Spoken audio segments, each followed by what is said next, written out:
नमस्कार, आप देख रहे हैं क्लीन न्यूज यूपी और मैं हूं नेहा आपके साथ। वक्त हो चला है उत्तर प्रदेश से जुड़ी कुछ खास खबरों का। खबरों से अपडेटेड रहने के लिए वीडियो को अंत तक जरूर देखें।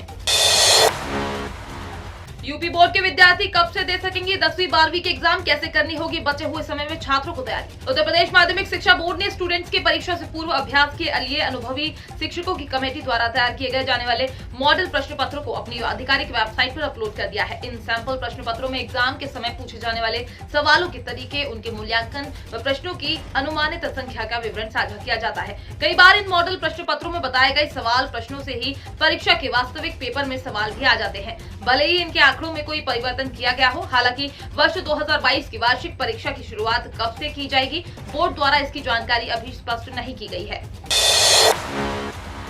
यूपी पुलिस सब इंस्पेक्टर भर्ती रिजल्ट कब होंगे जारी, देखिए संभावित डेट।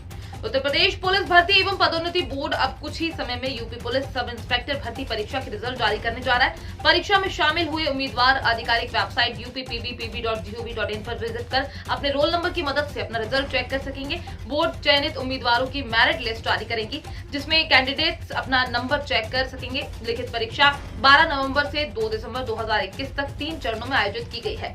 रिजल्ट की डेट की जानकारी अभी जारी नहीं की गई है, मगर संभव है कि रिजल्ट 13 फरवरी तक जारी किया जा सकता है। डिप्टी सीएम ने सपा बसपा पर निशाना साधा, कहा भर्तियों में भ्रष्टाचार, प्रतिभाओं के साथ हो रहा है अत्याचार। यूपी विधानसभा चुनाव के पहले चरण के लिए आज से मात्र 2 दिन रह गए। सभी पार्टी के दिग्गज नेता पहले चरण के लिए आज चुनाव प्रचार के आखिरी दिन ताकत झोंक देंगे, लेकिन अभी भी जुबानी जंग जारी है। एक दूसरे पर आरोप प्रत्यारोप लगाए जा रहे हैं। इसी कड़ी में डिप्टी सीएम केशव प्रसाद मौर्य ने सभी विपक्षी दलों पर निशाना साधते हुए एक ट्वीट किया, जिसमें उन्होंने लिखा है कि भर्तियों में भ्रष्टाचार, प्रतिभाओं के साथ अत्याचार, ऐसी थी सपा बसपा कांग्रेस की सरकार। बता दें कि इससे पहले भी केशव प्रसाद मौर्य ने मंदिर के मुद्दे को लेकर विपक्षियों पर निशाना साधते हुए कहा है कि 2022 विधानसभा चुनाव में प्रचंड बहुमत से भाजपा सरकार बनते ही विपक्षी नेताओं को भी भारत माता की जय, वंदे मातरम, जय श्री राम का उद्घोष करते देखेंगे। योगी आदित्यनाथ का सख्त संदेश, दंगा करोगे तो चलेगा बुलडोजर। यूपी में विधानसभा चुनाव के पहले चरण में 10 फरवरी को मतदान होना है। इसके लिए सभी राजनीतिक पार्टियां पूरा जोर लगा रही हैं। आपको बता दें, पहले चरण के चुनाव प्रचार के आखिरी दौर में सीएम योगी आदित्यनाथ ने सोमवार को विपक्ष पर निशाना साधते हुए कहा है कि भाजपा के अलावा तमाम राजनीतिक दल अभी तक अपने घरों में छिपे रहे। अब चुनाव से ठीक पहले सभी बाहर आ गए हैं। सीएम योगी ने कहा कि मैं उन्हें 10 मार्च तक का इंतजार करने के लिए कहता हूं, उसके बाद इनकी पूरी गर्मी शांत हो जाएगी। लड़कियों को मुफ्त स्कूटी, महिलाओं को 2 एलपीजी सिलेंडर और मुफ्त बिजली का ऑफर, लव जिहाद पर लगाम का वादा। यूपी विधानसभा चुनाव में जीत को लेकर भारतीय जनता पार्टी ने मंगलवार को अपना घोषणा पत्र जारी किया। उप मुख्यमंत्री केशव प्रसाद मौर्य और मुख्यमंत्री योगी के बीच में केंद्रीय गृह मंत्री अमित शाह बैठे। पहले उप मुख्यमंत्री थोड़ी दूर बैठे थे, लेकिन योगी ने उनका हाथ पकड़कर अपने करीब बुला लिया। किसानों को सिंचाई के लिए मुफ्त बिजली, लव जिहाद को काम करने के लिए 10 वर्ष की सजा और 1 लाख रुपए का जुर्माने का प्रबंध करेंगे। 1 करोड़ महिलाओं को आत्मनिर्भर बनाने के लिए 1 लाख रुपए तक की न्यूनतम दर पर लोन, कॉलेज जाने वाली हर महिला को मुफ्त स्कूटी, कन्या सुमंगला योजना के तहत 15,000 से बढ़ाकर इसकी राशि 25,000 करेंगे। शुरू हो गई पीएम किसान पोर्टल से ई-केवाईसी, अभी करें पूरा वरना नहीं मिलेगी अगली किस्त। पीएम किसान सम्मान निधि योजना की अगर अगली किस्त बिना किसी रोक टोक के पाना चाहते हैं तो आपके लिए ये बड़ी खबर है। पीएम किसान सम्मान निधि योजना 2022 के लिए आपको फौरन अपना ई-केवाईसी पूरा करना होगा, इसके बिना आपकी किस्त लटक सकती है। सरकार ने इस योजना में ये अनिवार्य कर दिया है। कुछ दिन के लिए ई-केवाईसी होल्ड थी, लेकिन अब पोर्टल पर ये खुल गया है। मोदी सरकार ने पीएम किसान योजना में रजिस्टर्ड किसानों के लिए ई-केवाईसी आधार अनिवार्य कर दिया है। पोर्टल पर कहा गया है कि आधार आधारित ओटीपी प्रमाणीकरण के लिए किसान कॉर्नर के ई-केवाईसी विकल्प पर क्लिक करें और बायोमेट्रिक प्रमाणीकरण के लिए निकटतम सीएससी केंद्रों से संपर्क करें। सरसों तेल के खरीदारों के लिए बुरी खबर, भाव पहुंचा आसमान पर, जानिए कब घटेंगे तेल के भाव। 15 दिन पहले सरसों तेल की कीमतों में आई नरमी से लोगों ने राहत की सांस ली थी, लेकिन एक बार फिर तेजी आ गई है। इतना ही नहीं, सोयाबीन तेल की कीमतों में भी तेजी शुरू हो गई है।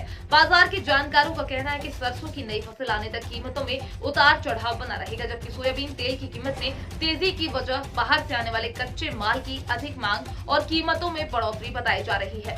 पिछले 15 दिनों के भीतर तेल की कीमतों पर नजर डालें तो 20 जनवरी से पहले बुल क्रशर ब्रांड का सरसों का तेल जो 163 रुपए प्रति लीटर पर बिक रहा था वो अब बढ़कर 168 रुपए हो गया है। इसी तरह फॉर्च्यून सरसों का तेल 165 रुपए से बढ़कर 165 रुपए हो गया है, 170 रुपए प्रति लीटर हो गया है। सोयाबीन तेल भी 134 रुपए से बढ़कर 140 रुपए प्रति लीटर हो गया है।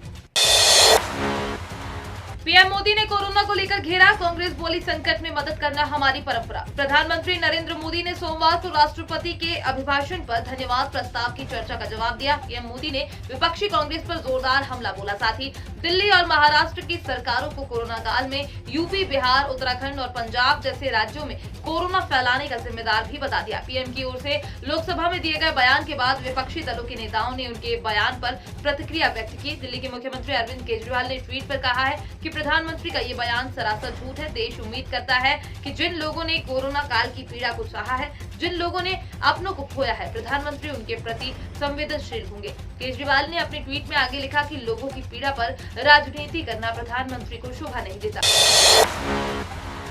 महाभारत के भीम का निधन, आखिरी दिनों में आर्थिक तंगी से जूझ रहे थे प्रवीण कुमार सोपती। टेलीविजन जगत से एक बहुत ही दिल दुखाने वाली खबर सामने आ रही है। बी.आर. चोपड़ा के मशहूर सीरियल महाभारत में भीम का किरदार निभाने वाले शानदार एक्टर प्रवीण कुमार सोपती का निधन हो गया है। प्रवीण ने 74 साल की उम्र में अंतिम सांस लेते हुए इस दुनिया को हमेशा के लिए अलविदा कह दिया है। प्रवीण कुमार के निधन की खबर से हर कोई सदमे में है। प्रवीण कुमार सोपती का निधन दिल्ली में हुआ है। उनका अंतिम संस्कार आज पंजाबी बाग स्थित शमशान घाट पर किया जाएगा। प्रवीण कुमार महाभारत सीरियल के अलावा कई बॉलीवुड फिल्मों में भी अपनी दमदार एक्टिंग से फैंस को इम्प्रेस कर चुके हैं, लेकिन महाभारत सीरियल में भीम का किरदार निभाकर वो घर घर में फेमस हो गए। उन्हें भीम के किरदार में काफी ज्यादा पसंद किया गया था। प्रवीण के निधन की खबर से उनके फैंस के दिल टूट गए हैं।